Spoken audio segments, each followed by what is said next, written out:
वाक्य के प्रकार, तो अर्थ के आधार पर और रचना के आधार पर।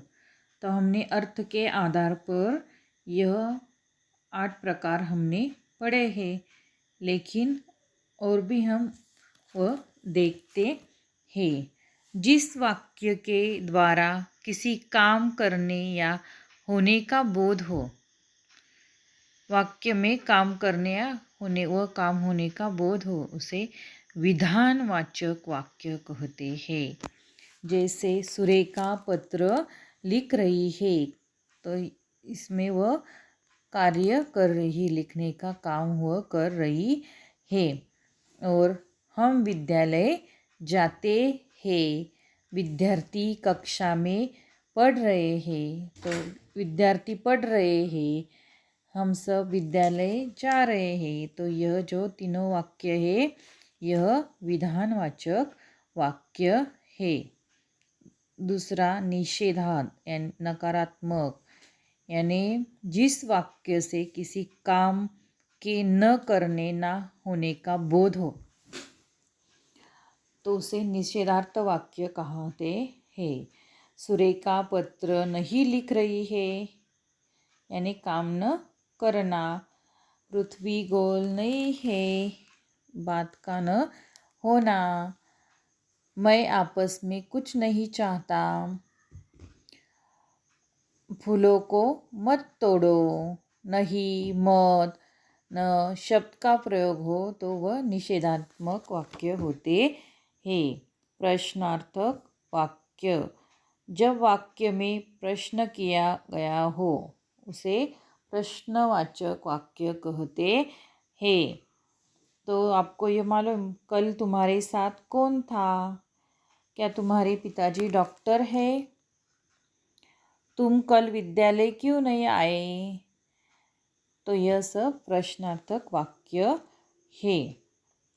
इच्छावाचक वाक्य, जिस वाक्य से इच्छा, आशीर्वाद, शुभकामना आदि का बोध हो, इसे इच्छावाचक वाक्य कहते हैं।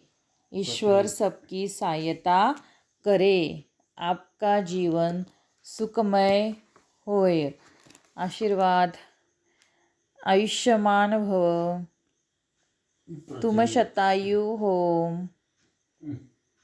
तो ऐसे जो है इच्छा, कामना, आशीर्वाद का आदि का बोध होता है, उसे इच्छावाचक वाक्य कहा जाता है। संदेहवाचक वाक्य, जिस वाक्य से काम के होने में संदेह हो, संभावना का बोध हो, उसे संदेहवाचक वाक्य कहते हैं। शायद आज वर्षा हो जाए, अभी तक बच्चे घर नहीं पहुँचे, शायद शाम तक वर्षा हो जाएगी।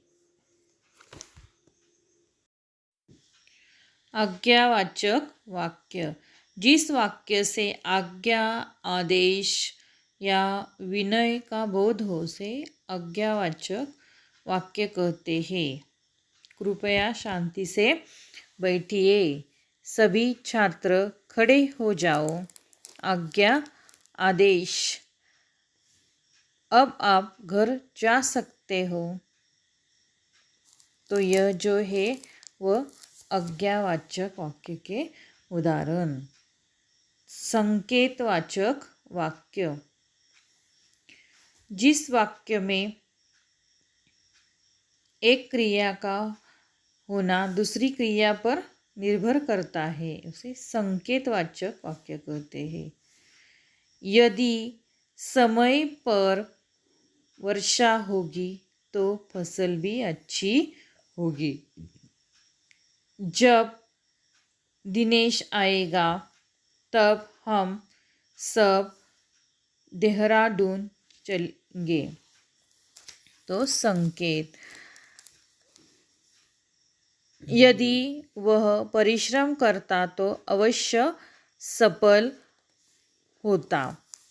तो यदि, जब, तब, इसका संकेत एक क्रिया का होना दूसरी क्रिया पर निर्भर होता है। संकेत वाचक वाक्य। अंध का विस्मयवाचक वाक्य, उसमें शोक, हर्ष, विस्मय आदि भाव प्रकट होते हैं। और उद्गारवाचक चिन्ह भी होता है उस वाक्य में।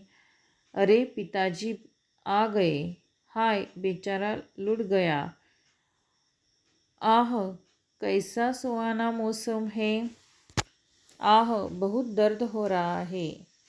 तो यह विस्मयवाचक वाक्य के उदाहरण। तो यह सब जो है अर्थ के आधार पर हमने पहले भी इस पर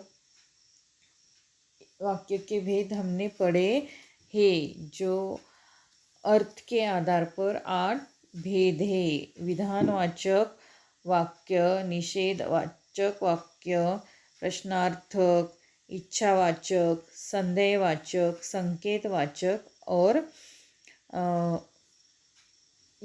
विस्मयबोधक वाचक वाक्य।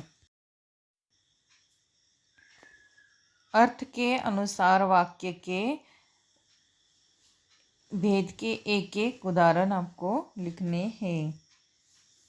अर्थ के आधार पर वाक्य के भेद लिखो।